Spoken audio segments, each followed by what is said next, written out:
Et du coup, voilà, je peux avoir que la présentation. Donc, je vais faire la présentation sans que vous me voyez. C'est pas grave. Pas de souci. Vous n'avez pas besoin de me voir. Ah, Non, mais j'y comprends rien. j'ai un peu comblé. Bien, nickel, c'est parfait. Impeccable.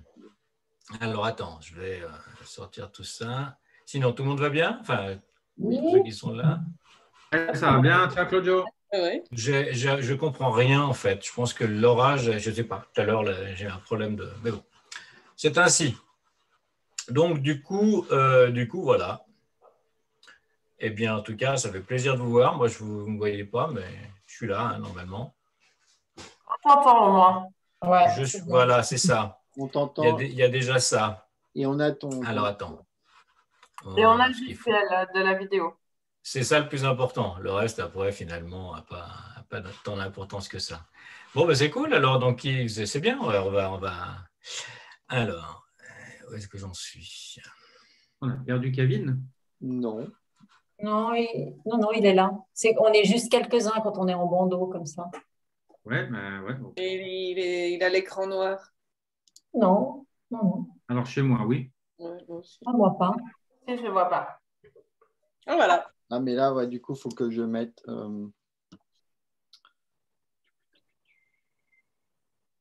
OK. Bon. Allez, écoute, ben, voilà, on va... La présentation dure, je ne sais pas, ça va faire genre de 8-10 minutes. Donc, okay. On raccourcira après, quoi. C'était les tests. Mais... On est combien en tout, du coup, alors? Mais 6 avec toi. Eh bien, c'est parfait. C'est nickel. Mais je ne comprends pas. Mais bon, c'est pas grave. Des fois, de ne pas comprendre, c'est bien. Alors, OK. Allez. On attaque officiellement? Yes. Alors, eh bien, bonsoir. Merci de votre patience. Désolé de vous faire attendre comme ça, mais je sais que le maître de cérémonie, Kevin, est là, présent, et tout va bien à chaque fois. OK. Alors, donc du coup, c'est Marshall Rosenberg, fondateur de la communication non violente, qui a imaginé présenter de manière ludique ce processus avec deux marionnettes, la girafe et le chacal. On a tous en nous un chacal, sinon plusieurs, et une girafe. Alors, on n'a pas de marionnette ce soir. Je n'ai pas de marionnette, évidemment, à vous montrer, mais on va tout d'abord retrouver la girafe. La girafe, la voilà. La girafe, c'est un animal qui a un long cou qui permet de voir le problème à distance. Elle n'a pas le nez dans son problème, la girafe. Elle prend de la hauteur. On voit aussi qu'elle a les yeux sur le côté, ce qui lui permet d'avoir une vision donc, à 360 degrés. Deux choses intéressantes. Donc, non seulement elle ne voit pas le problème de près, elle voit le problème d'en haut, pas le nez dedans, et en plus, elle a cette vision à 360 degrés. Mais qu'est-ce qu'elle a encore? Eh bien, elle vit que ses congénères girafes dans un monde de bienveillance, c'est-à-dire que sans parler, elles sentent s'il y a un problème. Par exemple, quand elle va boire, puisqu'elle doit écarter ses grandes pattes, c'est pas facile, elle est donc vulnérable, que font les autres girafes? Elles viennent faire un demi-cercle autour d'elle pour la protéger.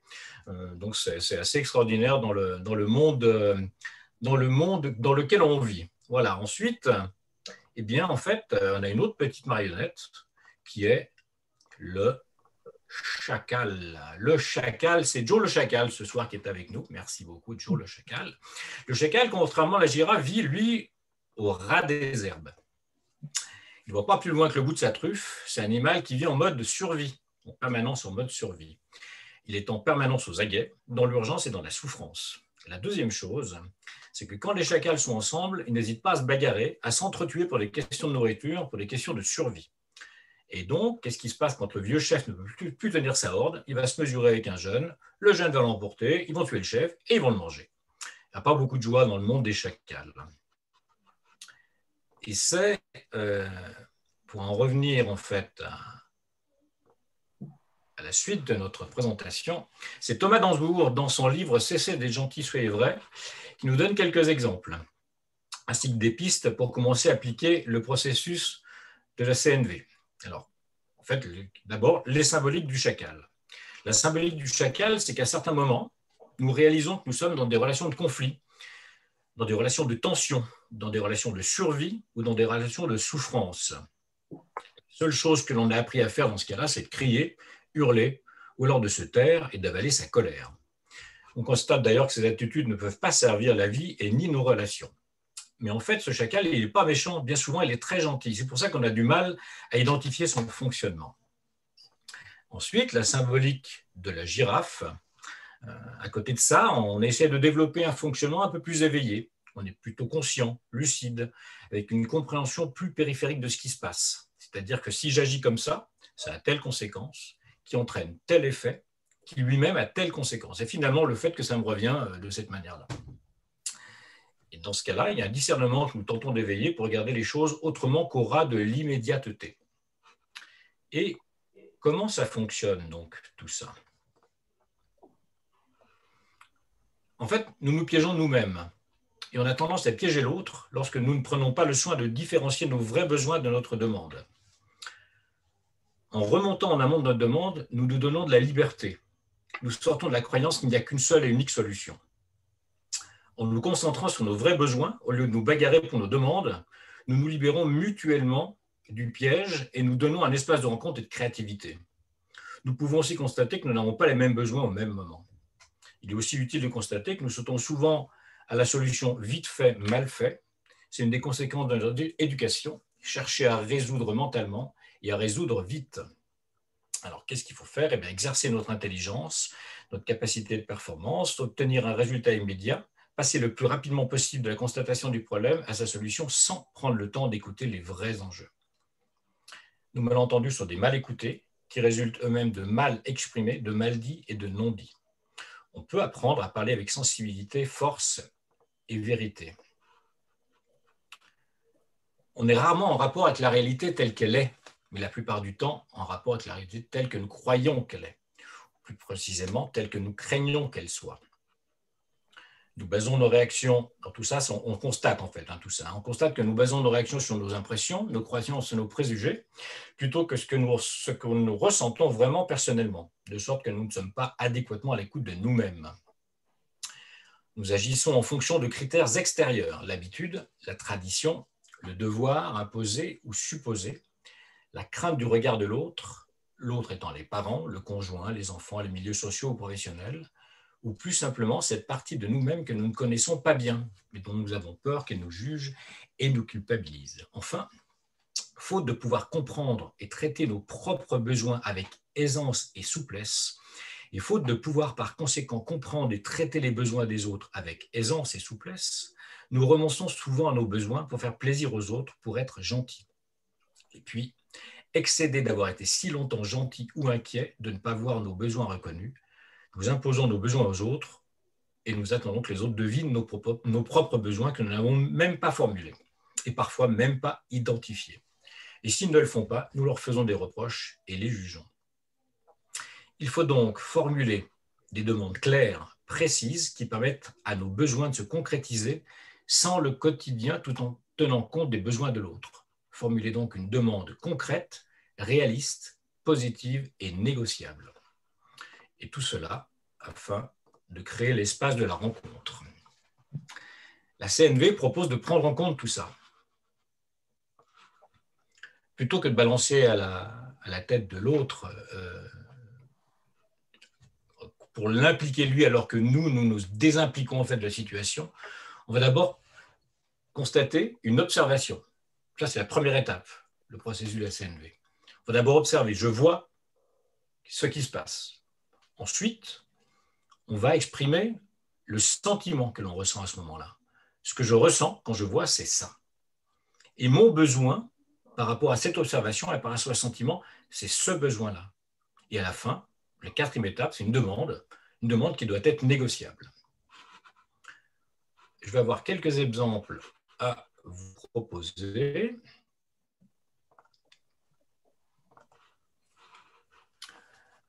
Alors, quelques exemples, je vais essayer de vous les dire comme ça. Le jeune qui rentre du collège, qui jette ses affaires dans tous les sens pour s'atteler à un goûter. La mère réagira en disant « Ah, t'es vraiment pénible, hein. Tu laisses toujours tes affaires en vrac dans toute la maison, range-moi ça tout de suite. » Et en CNV, on procédera plutôt de cette manière. « Je vois plein d'affaires à toi. » Observation. « Et ça me met en colère, car j'ai passé la journée à ranger, à faire le ménage. » Sentiment.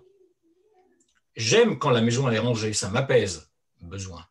Tu serais OK pour ranger tes affaires après le goûter? Voilà la demande formulée. Ça vous parle? Oui. Oui. C'est-à-dire, c'est quoi? C'est la première phrase qui vous parle ou la deuxième phrase qui vous parle? Non, pardon, moi, c'était juste la situation. Donc, La situation. Un autre exemple. C'est nul, on fait jamais rien. En CNV, on pourrait dire, mon boulot me prend tout mon temps en ce moment. Observation. Et j'ai vraiment besoin de me changer les idées. Besoin. Tu serais d'accord pour aller marcher un peu avec moi? Demande. Ça aussi, ça vous parle? Oui. Alors, l'idée de la CNV, c'est de dire, OK, tout s'apprend. C'est-à-dire qu'on n'a pas appris à procéder de cette manière-là. Et en fait, on a appris appris à marcher, à faire du ski. On peut apprendre à réagir et à échanger de cette manière-là.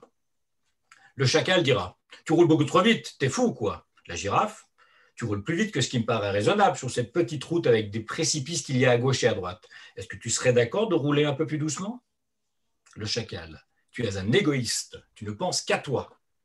La girafe, quand tu prends le dernier morceau de tarte sans demander aux autres, ça m'attriste, parce que moi j'aime bien le partage. Est-ce que tu serais d'accord que l'on partage ensemble? Ça te va? La communication non violente nous propose donc de prendre en compte nos besoins comme ceux des autres et non pas simplement uniquement ceux des autres. Nos besoins aussi. OK? Ben voilà. On va arriver gentiment à la fin de ma présentation, rapide et peut-être, je ne sais pas, j'espère compréhensible, avec effectivement ces 4 étapes. Là, je voulais proposer en fait que l'on puisse tester, que l'on puisse essayer par groupe, peut-être qu'on n'est pas beaucoup, peut-être qu'on peut faire ça tous ensemble, d'essayer de trouver des situations finalement, avec là, quelqu'un pourrait proposer une phrase chacal, une phrase qu'on utilise peut-être assez facilement, et qu'est-ce qu'on peut effectivement proposer dans le cas de la CNV. Est-ce que ça vous va? Mhm. Oui, oui. Est-ce que vous avez réussi à saisir quelque chose à la présentation? Est-ce que c'était assez clair? oui. Oui. J'ai parlé trop rapidement, pas assez rapidement, parce que souvent je parle rapidement. Ça va? Non, ça a été. Je suis dans le noir, tout va bien. Est-ce que quelqu'un a une proposition de phrase chacal à faire à ce stade? Ouais, moi j'ai mon collègue. Souvent, il est bordélique et chenillon. Chenillon. Et chenillon, oui. Ouais, il est chenillon, il est désorganisé. Voilà, bon. Donc je poursuis. Et je lui dis, mais tu pourrais pas, par exemple, pour les affaires du radar, tu pourrais pas mettre ces batteries en charge et puis ranger le matériel. OK. Voilà. Comment est-ce qu'on peut formuler différemment alors, du coup, la demande? Ben, je pourrais lui dire, écoute, voilà, j'ai remarqué que les affaires étaient, pour une raison inconnue, dispersées. Moi, cela ne me convient pas. J'aime bien quand les choses sont à leur place. Et donc, ma demande serait, ben, serais-tu d'accord d'y penser et de faire un effort de ce côté-là afin que ce soit plus ordré? Mhm. OK. Donc, c'est vrai que les phrases semblent longues. Et, On se dit, mais est-ce que c'est possible à appliquer dans la vie de tous les jours? et du coup, ça serait quel besoin chez toi, Olivier? Ben, que les choses soient ordonnées, le rangement. Ça satisferait mon besoin de ranger. OK. Ouais. OK. Un autre exemple? Un exemple où on balance dans la tête de l'autre quelque chose qui est un peu trop direct.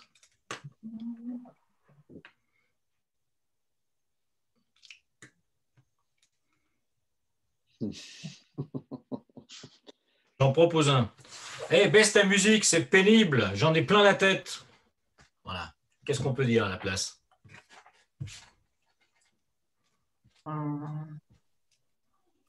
Je trouve que la musique est forte.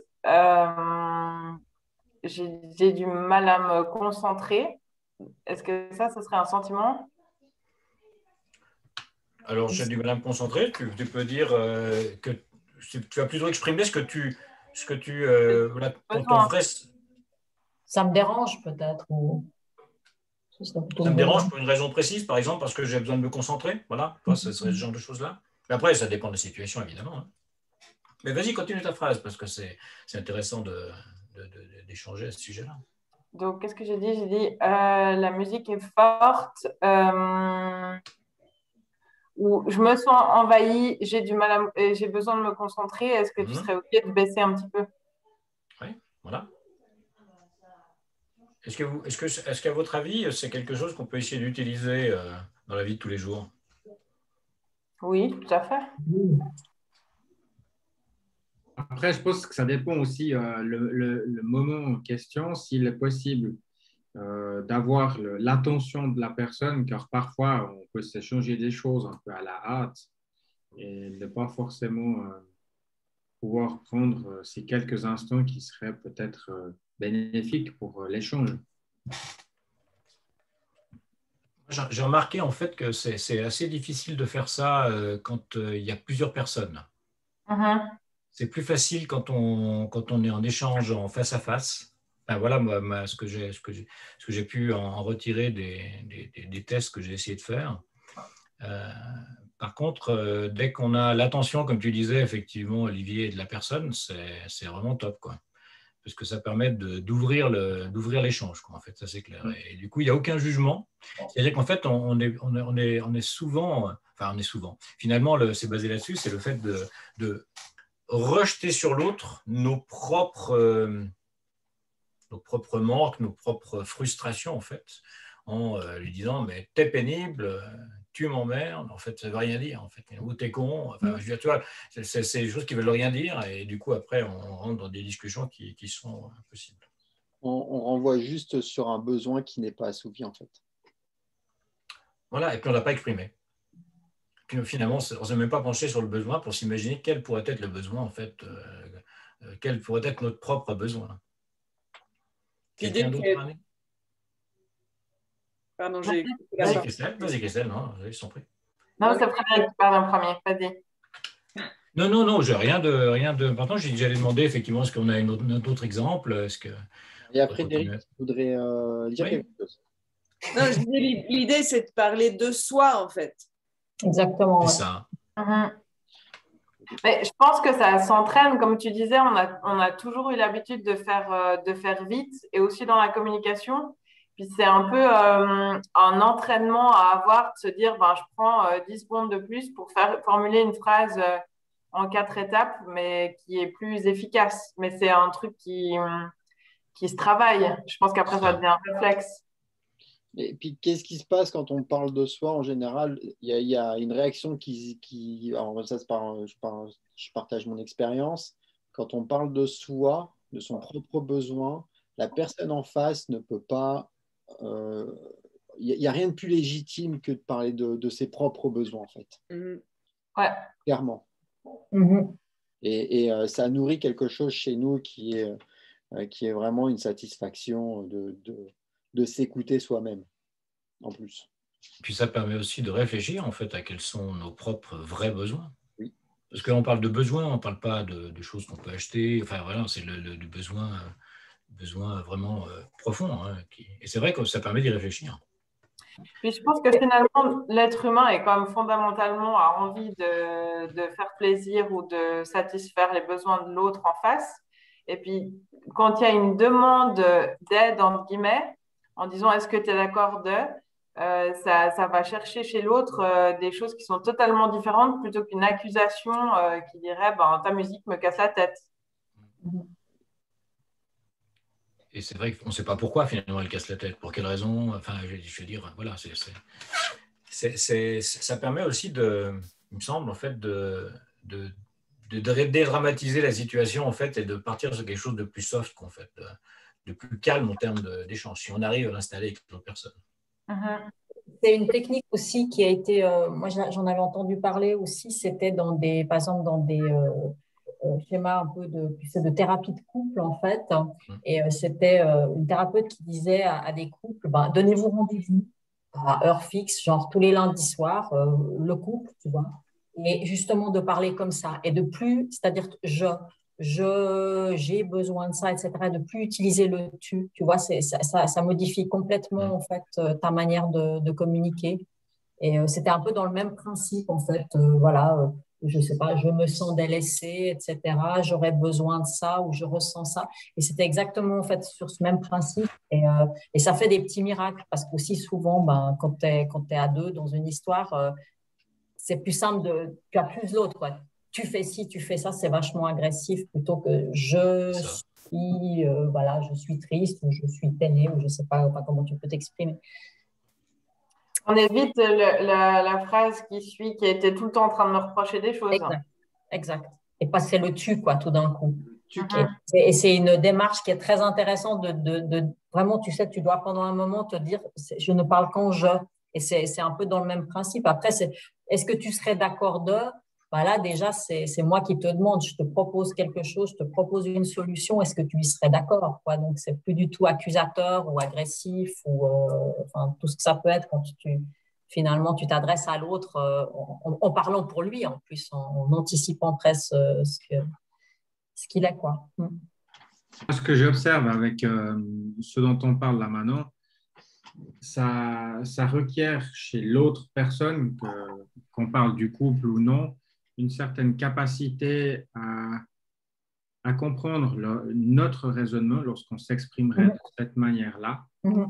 Et puis immédiatement intégrer le fait que la discussion s'installe sur un espace où il n'y a pas forcément de juste ou de faux, où en fait notre interlocuteur ou interlocutrice pourrait simplement comprendre l'essence même de cette démarche. Et je pense que parfois ça peut être délicat de faire cet effort-là, de s'élever face à la personne que l'on a devant soi, et au risque d'avoir justement cette personne devant soi qui s'offusque un peu, genre que l'on prenne selon elle peut-être des pincettes ou un air pincé ou qu'on soit moins spontané ou franc du collier ou cracra comme on dit.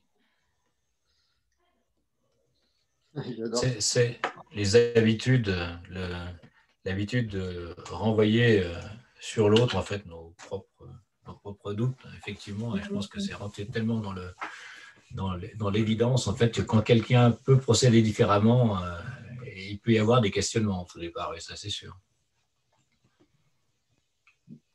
J'ai pratiqué ça, ce dont tu parlais, Dominique, de parler plus en tant que en je, plus qu'en tu. Alors c'est vrai que c'est une habitude qui est bénéfique dans plein de domaines. Bien sûr, oui.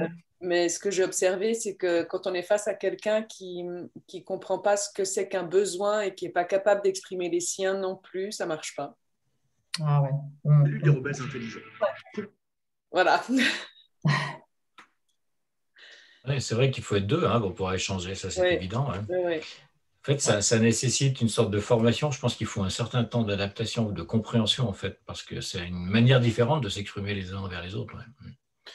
Et c'est vrai que dans un couple, ça peut être aussi, si un des deux va réfléchir de cette manière-là et l'autre pas, évidemment, il peut y avoir quelques incompréhensions. Ouais. Mais du coup, c'est aussi plus révélateur dans un couple quand on se rend compte qu'on exprime un besoin très clairement et que l'autre piétine en fait ses besoins et n'a aucune intention d'accéder à ses besoins en fait. Exactement. Peut-être ça permet de se rendre compte de certaines choses aussi un peu plus vite. Oui. C'est jamais assez vite, mais c'est un peu plus. Encore vite, voilà, encore. Oui, ça confirme peut-être des manières de penser, en fait. Ouais. Mais c'est aussi intéressant de le formuler une fois, parce que comme tu disais aussi avant, ce besoin, des fois où on n'exprime pas, puis finalement, on bâche, et puis parce qu'on veut faire plaisir à l'autre, c'est aussi du relationnel qui est biaisé, quoi, parce qu'au bout d'un moment, ça se retourne contre nous, et puis ça sort, justement, finalement, on devient le chacal, quoi. On est là, on en voit, parce qu'on n'en peut juste plus, quoi. Et Donc, On est plutôt dans une société de chacal quand même. Je ne sais pas ce que vous en Ah pensez, ouais, mais c'est vrai que oui, oui, faut se bagarrer pour faire différemment, pour réagir différemment. Hein, bien mais sûr. Puis j'aime bien cette image d'être vraiment le nez, la truffe à c'est ras le ça. sol, enfin, tu vois, et justement de ne pas avoir ce truc périphérique de la girafe qui court, qui voit haut et loin, c'est génial, quoi. C'est des jolies images, quoi, en tout cas. Alors, Ouais. ils utilisent effectivement ces deux marionnettes, en fait, là, histoire de faire quelque chose d'un peu ludique. Mais Mm, bon, mm. je n'ai pas de marionnettes à proposer ce soir, donc juste les photos. Et, Mais, il y a des vidéos en plus avec, c'est pas Rosenberg, c'est comment il s'appelle le deuxième? Marshall, non. Thomas dans un bourg ou quelque chose comme C'est ça. Voilà, Dosenborg. Thomas? Dosenborg, il fait des, Thomas Dosenborg, ouais. il fait beaucoup sur les réseaux sociaux et puis là, sur YouTube, tu le trouves et puis là, il explique justement la CNV très très bien aussi. C'est clair, ouais. C'est très intéressant. Ouais. Très bien fait et il utilise des marionnettes. Hein. Avec ce traducteur révolutionnaire. Bonjour, Ah. tu veux t'asseoir avec nous? Qui est là? Qu'est-ce qui se passe? Olivier On n'est a un pas special guest. seul, vu son visage. Olivier, il est en, Nous avons trouvé le coupable. il est en connexion avec autre chose en même temps. Non, Oui, non, Thomas non, mais Dosenborg. j'ai parlé à Thomas, là, 2 secondes, je vous balance son truc, là. Comment on fait? Ah, voilà, non. Et voilà. Oh, il est content, il a trouvé. Parce Ah, que merci. j'ai déjà vu Mastic, là, ce qu'il fait, là. Et puis, comme Kevin l'a dit exactement, il y en a des kilomètres que je l'ai mis au favori. Je l'ai déjà écouté et j'aime bien comme il parle. Il parle quasiment quand c'est il communique que comme ça qu'en CNV, Thomas Dosenborg. Et en fait, ce que tu exprimes avec observer les sentiments, son besoin et puis sa demande, c'est ce qu'ils appellent le bonhomme OSBD. Le quoi? Le quoi? Bonhomme OSBD. Observation. Ah, ok. C'est ça, tu vois, c'est ça le bonhomme. C'est-à-dire On que tu as appelle le bonhomme OSBD. Tu as le O qui est pour le visage. Ah, d'accord. Voilà, comme D'accord, dans la ouais. photo. Là, voilà. Pour les sentiments, les besoins, Ouais. plus au niveau Ah, du ouais. Ok. Oh, c'est bien ça. La Ouais, d'accord. demande, c'est pour marcher ensemble, en fait. Voilà, c'est ça, c'est vraiment l'image qui est là, en fait. C'est vraiment pour imaginer ça. Ouais. Et vous regardez sur Google, vous marquez bonhomme OSBD et puis vous avez tout sur, enfin, ça amène sur de la CNV, quoi. Alors, c'est sûr qu'en situation de stress, c'est plus difficile. On y revient plus tard en général. Oui, mais c'est ça, je crois qu'il faut y revenir plus tard. Voilà. Enfin, je crois qu'il faut y revenir plus tard. D'ailleurs, il y a dans une de ses vidéos, là, Thomas Dosenborg, justement, il exprime en fait qu'il était dans une phase en fait, d'organisation de quelque chose et sa femme ou la personne avec qui il est lui pose une question et puis lui répond d'une manière très chacale finalement. Et il disait en fait qu'il s'est rendu compte de ça. En fait. Donc du coup, il l'a rappelé en fait pour reformuler sa réponse en fait de manière à être plus constructif. Mais oui, ça permet à chaud, c'est peut-être compliqué, bien sûr, mais de revenir sur la discussion et de pouvoir construire quelque chose. Ouais. Est-ce vous avez d'autres exemples, peut-être des choses personnelles que vous voudriez partager Vraiment dans le travail, sur des mails, c'est vraiment bien de décaler ces réponses parce que du coup, on peut avoir des réponses beaucoup plus structurées par rapport à ça et être moins sur l'émotion parce que c'est intéressant parce que ça me fait penser émotion et sentiment. Donc, le sentiment, c'est une émotion qui n'est pas exprimée, qui est gardée et puis qui reste en fait et ça devient des sentiments et ça se cristallise un petit peu en fait. Et quand on est sur l'impulsion de l'émotion, souvent, c'est là où on est en mode chacal. Parce que l'émotion, on est dans un état, si je suis un peu ce que disait Diana, on est dans un état déclenché. Et quand on est dans des états déclenchés, on n'a pas vraiment ce plein contrôle sur ce qu'on veut dire ou comment on va le dire. Donc, ça prend un peu le dessus. Donc, c'est vrai que si on prend du temps, du recul, on va le travailler et puis après, bah, ça va devenir, c'est un exercice, hein, on passe par plusieurs étapes, hein, on va le détecter et après, du coup, on va le faire plus consciemment et puis après, ça va devenir une habitude et puis ça va devenir carrément un langage courant par la suite, Ça. en fait. Mais je pense que oui, ce serait si on pouvait tous, enfin en tout cas la majorité déjà, en tout cas une partie déjà simplement des personnes s'exprimer comme ça aiderait beaucoup de choses. Ouais.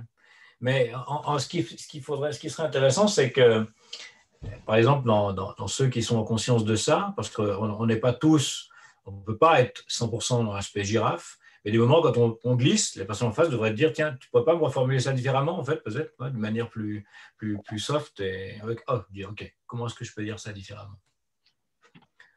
Moi, je vois avec un collègue, si je le pousse même doucement à répondre, enfin à structurer sa réponse ou peut-être à simplement poser son avis différemment, je pense qu'il déjà, il ne va pas forcément voir le point de chute, mais surtout, il est impatient. Ouais. Il est impatient et puis, du coup, ben, ça peut être problématique parce qu'on peut passer par Marseille pour expliquer un tas de choses avec beaucoup de douceur, avec le jeu. Et du coup, ben, tourner en rond et puis ne pas aboutir. Et l'avantage que nous, on a, parce qu'on est coach, on pourrait leur poser directement la question quand ils nous parlent comme ça et qu'on le détecte, c'est quel est ton besoin? Tu as besoin de quoi là, quand tu me dis ça? C'est simple comme question, et puis c'est une question en coaching, et là, il va peut-être, ok, bah, moi, j'ai besoin d'être écouté. Je ne sais pas, l'écoute. Et puis on peut se rendre compte, on se rend compte aussi que finalement, on ne réfléchit pas à nos besoins, on ne réfléchit pas à ce besoin, quoi. Et on ne sait pas les exprimer, en fait. On balance tout de suite sur l'autre. Moi, quand j'ai des clients qui ne sont pas satisfaits, je croise les doigts parce que je ne fais beaucoup, et puis que je dois régler une problématique, je discute avec eux, puis je dis quel est votre besoin quand vous me partagez ça? Et je me rends compte que ça bloque, clairement, ça bloque. Dites-moi, vous avez besoin de quelque chose de concret là pour que vous repartiez satisfaite de ce restaurant? Puis non, j'ai juste fait ma remarque. Non, mais peut-être vous avez une attente particulière. Du coup, et puis en discutant, non, mais voilà, c'est juste OK. Et on se rend compte qu'en fait, il n'y a pas grand-chose en fait. C'est ça. Et c'est peut-être des petites problématiques qui peuvent faire des gros scandales souvent. Bien sûr. Tu désamorces, quoi. Tu désamorces. Mais Pas en symétrie. Tu sais, on dit toujours qu'il ne faut pas rentrer en symétrie. Quelqu'un qui t'agresse, il ne faut surtout pas l'agresser, etc. Donc, tu te mets juste en disponibilité déjà, ne serait-ce qu'en discussion, voilà, et, calmement, voilà, exprimez-moi, dites-moi, je suis là, je vous écoute avec plaisir, quel est votre besoin, qu'est-ce que vous attendez de moi en fait. C'est c'est la même manière de procéder quand tu es dans un magasin en fait, et que la personne en face arrive, elle n'est pas contente, finalement, tu ne sais pas pourquoi, elle ne sait pas non plus, pourquoi elle n'est pas contente. Exactement. Tu lui demandes de s'exprimer, mais voilà, je suis là, qu'est-ce que vous attendez de moi? En fait, tu sais, que vous m'écoutiez. Ok, je suis là, donc qu'est-ce que je peux faire pour vous maintenant? C'est ça. Et du coup, les personnes se trouvent un petit peu démunies, désemparées, bien souvent, parce que, en fait, ils se rendent compte qu'il n'y a rien derrière ou pas grand-chose, et il suffit de se calmer un peu et on arrive à trouver une solution. Quoi. Des fois, ils ont juste besoin de décharger. Sur toi, voilà, sur la personne qui est là devant, tu ne sais pas pourquoi, ils ne savent pas non plus d'ailleurs, mais besoin de se décharger. Ouais. Ils sont déchargés, puis voilà, après, tu essayes de proposer, voir avec eux. Donc là, si tu vas sur la demande, c'est de quoi, enfin, quelle est votre demande concrète par rapport à ce que vous venez de me partager? Puis ils se rendent compte, mais ce serait peut-être améliorer telle chose. D'accord? Alors, merci de votre partage, tu la remercies en plus, et puis ils repartent.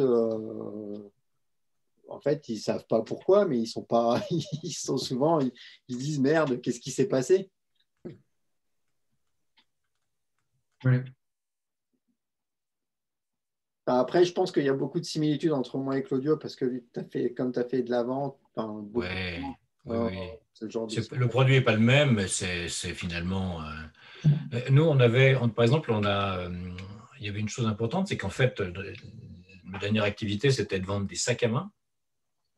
Et souvent, il y a un aspect affectif avec le sac à main. Et bien souvent, c'est un problème technique. qui se passe avec le sac à main. Sauf que la personne va parler d'un problème affectif, mais il faut résoudre techniquement en fait la chose. Et là, il faut déjà arriver à relier les deux.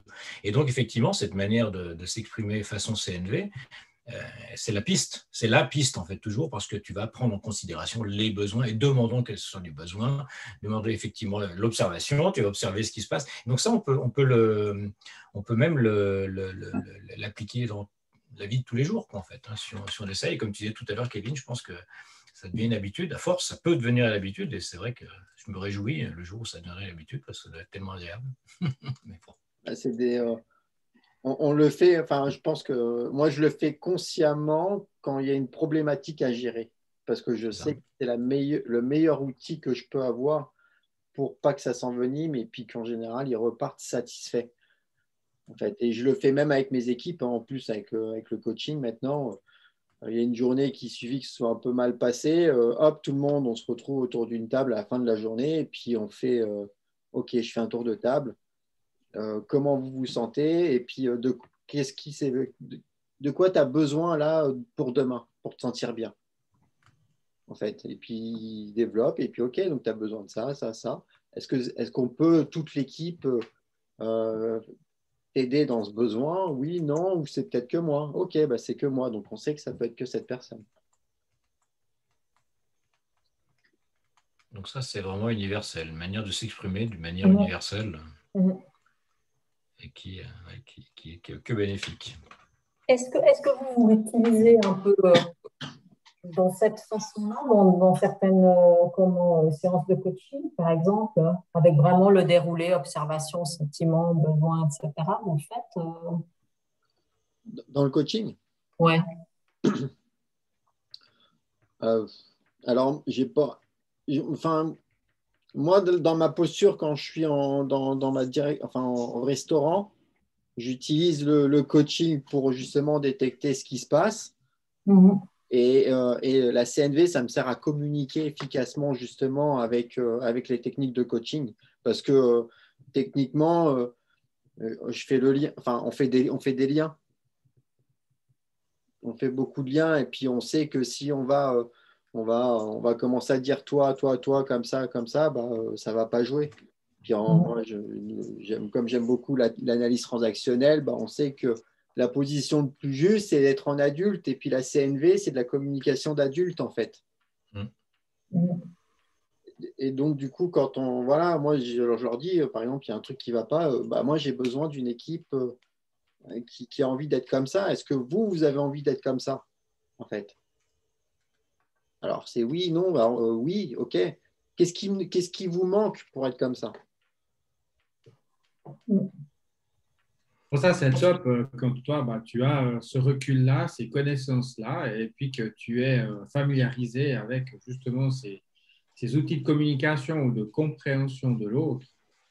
Moi, je vois, par exemple, dans mon travail, ce serait formidable d'avoir, par exemple, certains supérieurs qui soient un petit peu épris de ce type d'approche du personnel et puis aussi de ce questionnement qui tendrait à créer des conditions cadres peut-être plus légères pour certains et peut-être d'aller vers le besoin spécifique du collaborateur qui, lui, peut-être, je ne sais pas, la météo du jour, ben, il ne se sent pas bien et on pourrait lui apporter quelque chose. Et puis, ça aurait pour effet de rassembler, de fédérer et puis d'insuffler quelque chose d'assez léger finalement en termes d'ambiance, tout en stimulant le collectif toujours. Mais ce n'est pas épouvantable, mais je pense qu'on peut réellement avancer aussi sur ces plans-là, quoi. Et même individuellement, hein. Excuse-moi. Non, je t'en prie. Non, il n'y a rien de...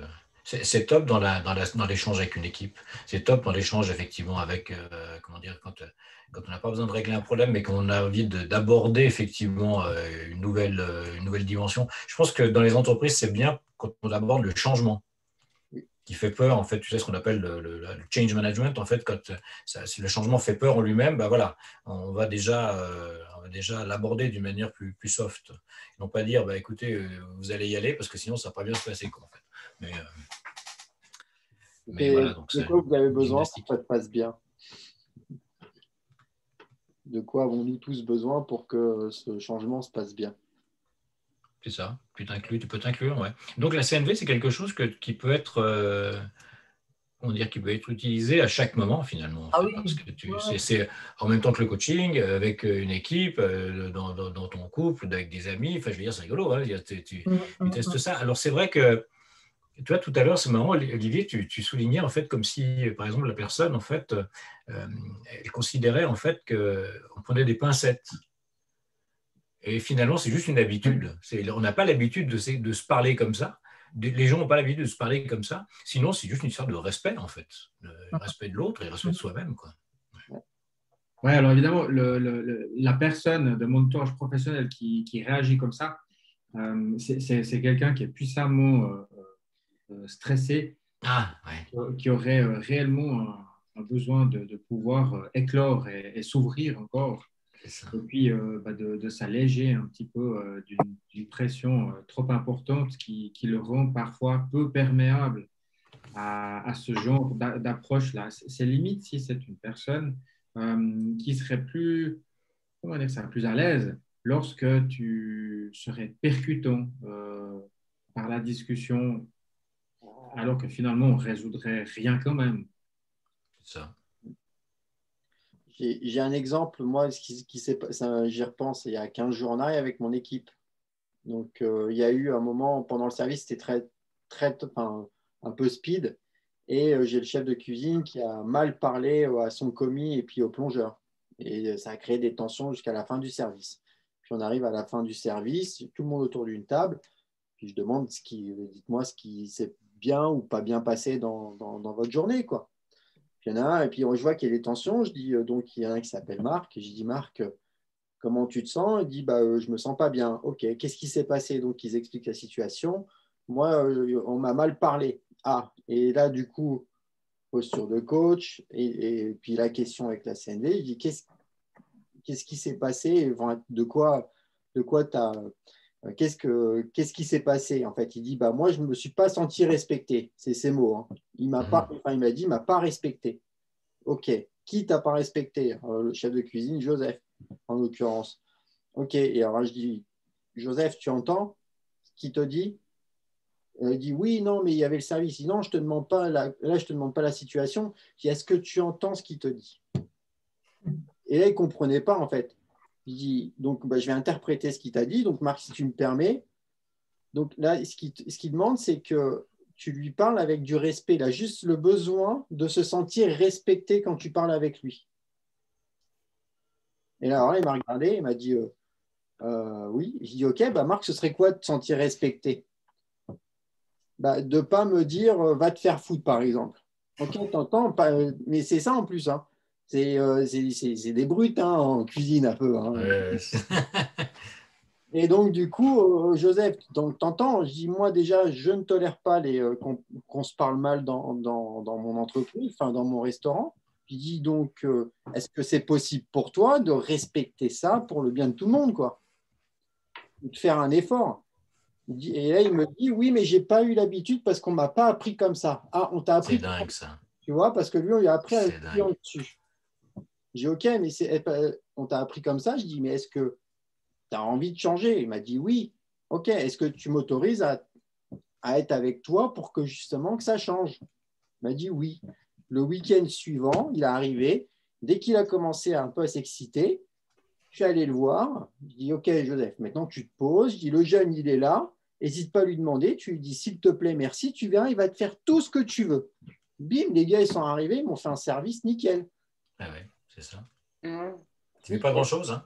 C'est pas grand-chose. Et il avait juste un besoin, le jeune, c'était de se sentir respecté. Et en fait, pourtant, t'es commis et t'es plongeur. Donc, c'est un boulot de merde, hein, concrètement. Hein. Mais le respect, ça parle. Le respect, ça parle à tout le monde, en fait. Exactement. Ouais. Exactement. Et là, il y a cette posture de coach, il y a la communication non violente qui rentre en compte, parce que du coup, on parle du besoin. On demande, est-ce que tu as entendu le besoin de l'autre? En fait, oui, non. Alors non, donc c'est pas ça. Je ne te demande pas justement la situation, je te demande, est-ce que tu as compris ce qu'il a besoin, en fait? Il a besoin que tu lui parles avec du respect.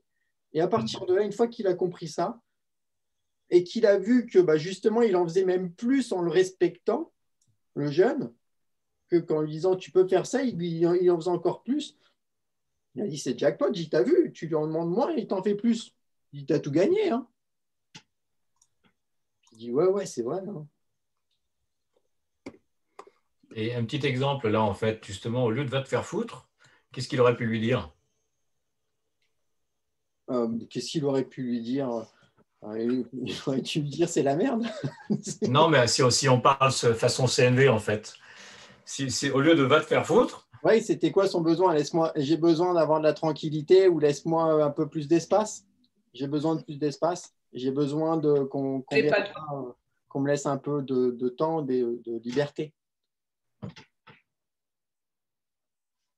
Et s'exprimer, arriver à s'exprimer, c'est ça. Ça, c'est la base de tout, en fait. Ouais, c'est top hein, de pouvoir placer d'avoir cette compétence-là, de pouvoir entourer, encadrer, créer l'écoute et puis démontrer aussi. Ça change vraiment toute une dynamique d'une équipe. C'est impressionnant. Si les besoins de chacun sont remplis et que chacun se sent à sa place et respecté justement à sa place, ça peut que fonctionner en fait. C'est ça. Oui. Et comme tout le monde souhaite que ça fonctionne finalement. Et oui. Enfin, chacun, personnellement, va se plaindre du fait qu'il n'est pas respecté ou que ça ne marche pas. Ouais, mais qu'est-ce que toi, tu fais pour que ça marche en fait? C'est ça. Et ils ont envie tous, c'est d'aller dans la même direction parce qu'en plus, ils prennent du plaisir, ça se passe bien, ils rigolent. Donc, exact. Que demander de plus en fait? Ils prennent du plaisir au travail. Et ils ont un peu plus de challenge à chaque fois. Donc, c'est... Ah, mais ils aiment bien, en règle générale, ils aiment quand il y a un challenge positif et que tout le monde se tire la bourre, c'est cool, quoi. Je veux dire, ça, c'est génial, quoi. Ouais. Bon, par contre, je ne reviens pas que tu es engagé Joseph en cuisine. Hein.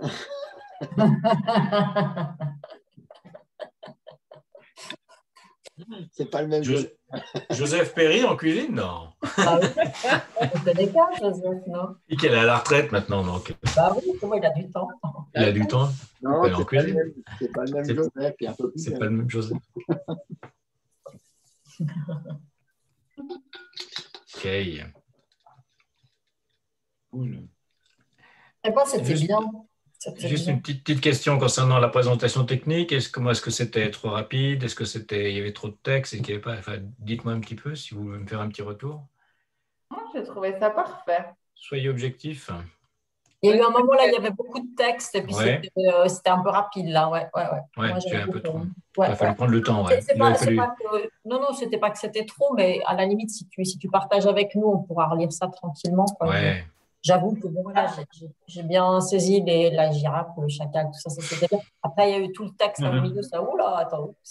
C'est pour ça que j'ai laissé le texte écrit, donc je vais voir, je pense que je peux le transformer en PDF, si jamais ça vous intéresse, histoire de... On mettra sur le... Tu peux le mettre sur le Drive, c'est vrai que ça mérite d'être lu tranquillement. Mais après, c'est bien, il y a le concept de l'observation, sentiment, besoin et demande, ça c'est bien. Quoi. Ce que je vais faire, c'est que je mettrai sur le Drive, je mettrai donc le document que j'avais fait pour justement lire la présentation. Et là, il y a tout le texte là. Et j'essaierai, je crois que ça se transforme en PDF, cette histoire de Prési là. Donc, et puis là, histoire de voir ça. Très bonne introduction à la CNV, en tout cas. Voilà, c'est l'introduction. Maintenant, c'est l'application. C'était super de partager ça avec nous, en tout cas. Avec plaisir.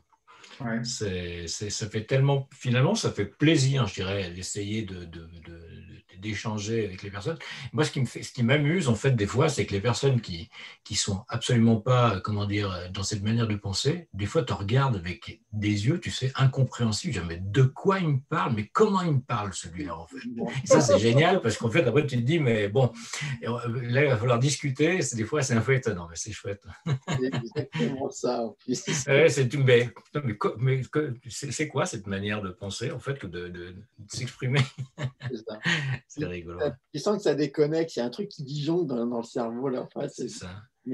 Ça coupe, sur l'espèce de dynamique négative, elle se coupe Et après, tu ne sais plus quoi faire, en fait. Donc, tu as le regard un peu perdu, un peu hagard. C'est exactement ça.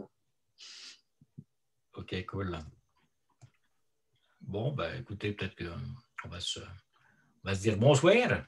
D'accord. Ça marche. C'est cool de Claudio. ça. Ouais. Avec plaisir, merci.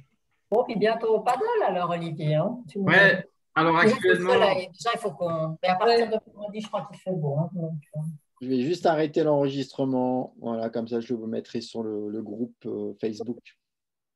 Ça existe les paddles brise-glace? Parce que ça doit être, en ce moment, ça doit être nécessaire, non?